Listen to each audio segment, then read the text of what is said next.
Today I'm going to talk about proper shifting techniques on a 10-speed bike. They're called 10-speed, but they actually have 20. The back sprocket has 10, and the front chain ring has 2 on your standard. Okay, as you can see here, we have the chain in one of the middle gears here, and if you look up front here, it's in the small chain ring. What you want to avoid, and this is a cross chain situation. We have the small chain ring in the front, which is to the left, and the smallest gear in the back, which is to the right. As you can see, there's very little tension on the chain down here because the derailleur is pulled all the way up.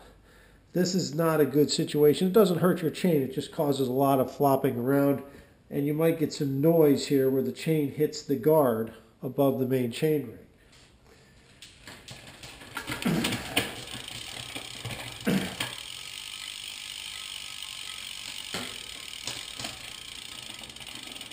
The other extreme, here I've got the other extreme, where as you can see, I've got the rear cassette is on the highest, the largest cog, if you will, of the rear cassette, and I'm on the outside ring, the large ring, on the front chain ring.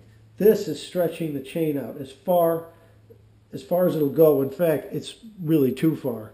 The derailleur is actually up almost hitting the cog here. This is not a good situation to be in. Really, there's no reason you would do this.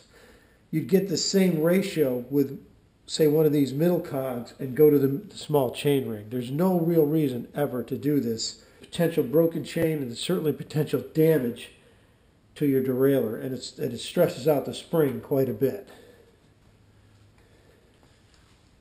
With the big rings in the back, you're going to turn the wheel fewer times for the amount of times you turn up front. So this is what's called the climbing rings. These are the slower speed rings. You will turn the wheel, turn the pedals one time, you might only get 3 or 4 turns on the wheel. And if you're in the small chain ring up front, sometimes it's even 1-to-1. You do it by counting teeth. This is a 32 tooth cog right here. There's 32 on this top one. And the inside, this is a compact chain ring. It's got a 34. So 34 teeth to 32 teeth, it's practically 1-to-1. So if I put my hand here and I go around one complete time,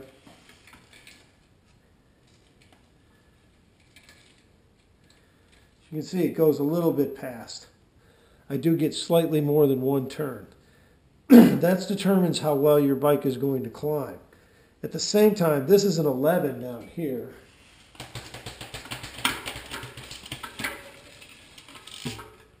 And when I'm on the big chain in front, which is a 50, so 50 teeth to 11 teeth, I get almost a 5 times turn for 1 turn up front.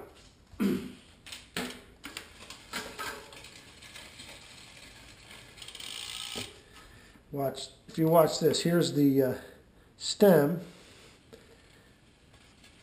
1 time around, 2 times around, 3, 4, and about 3/4, 4 3/4, which is the ratio of 50 to 11.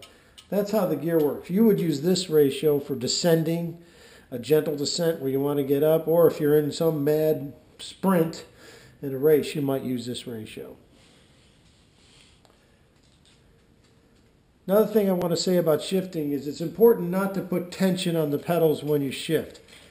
Try to get it rolling and do the shift with the pedals moving. But avoid putting a lot of tension on the pedals. You don't want to be standing up and cranking on the pedals when you shift. That could cause damage to the chain.